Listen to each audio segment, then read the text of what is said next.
Today, we're talking homestead. Our homestead's a little bit different than most people. We don't have cows and sheep and goats and chickens and all that. We raise fish. We raise fish, vegetables, fruits, stuff like that. We learned a long time ago that animals are just a pain in the butt.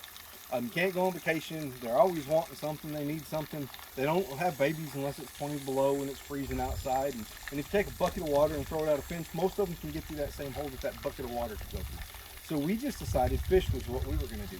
It's healthier, it's natural, and a lot of the stuff that you buy at the stores isn't healthy. If you buy tilapia, per se, from like China or something, they're grown in sewer beds and just nasty environments, where we're raising healthy, clean water, fed naturally, and they're pound for pound probably the most productive fish that there is.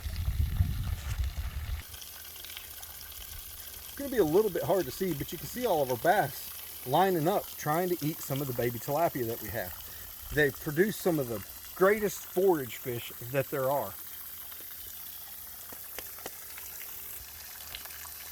The benefits with tilapia is you can buy little bitty tilapia and stock them in the springtime. Once the water temperature is about 55 degrees or better, they will not survive the winter time.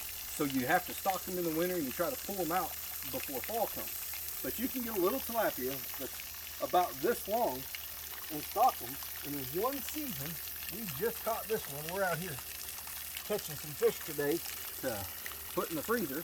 In one season, 3 months time, you can see how fast they grow. Now, we don't feed our tilapia. Tilapia eat algae. That's one of the other benefits of putting them in a pond, is they only eat algae. So a pond normally gets covered up and you have to chemically treat it and do all this and that. We wanted to go all natural.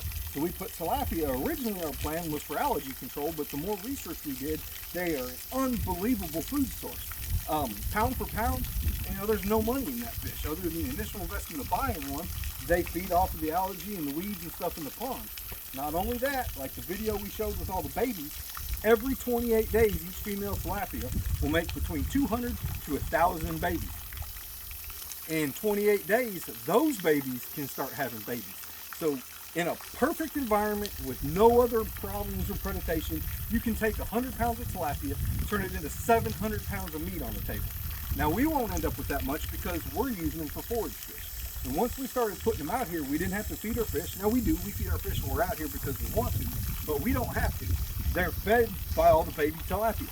So instead of having to buy minnows and stock them and having to do this, we can way overcrowd our pond by adding some oxygen and keeping fresh water coming into it. We can have way more fish than an average pond could handle because they're being fed one after the other. The fish aren't starving at all. Through the summertime, there are thousands and thousands and thousands of babies in all shapes and sizes. We'll come over here and we'll see if we can find some little tilapia that are growing out in these flats right here.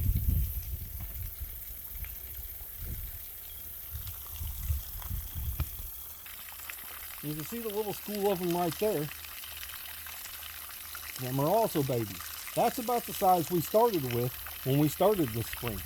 Now they'll grow big enough that by the time it's time to pull them out, they will be plenty big enough to eat. But not only will they be big enough to eat, we also raise tilapia. In the wintertime, we have a barn that we keep heated that's got water tanks in it that we raise them and breed them. So hopefully by the spring we'll have several thousand of them to start back with every year. So anyhow, pound for pound, there's not a better fish out there.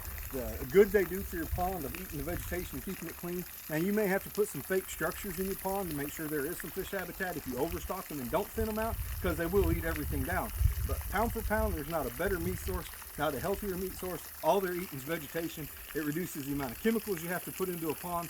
And at the end of the year, you end up with a whole bunch of meat with very little cost, and it's all natural and it's healthy.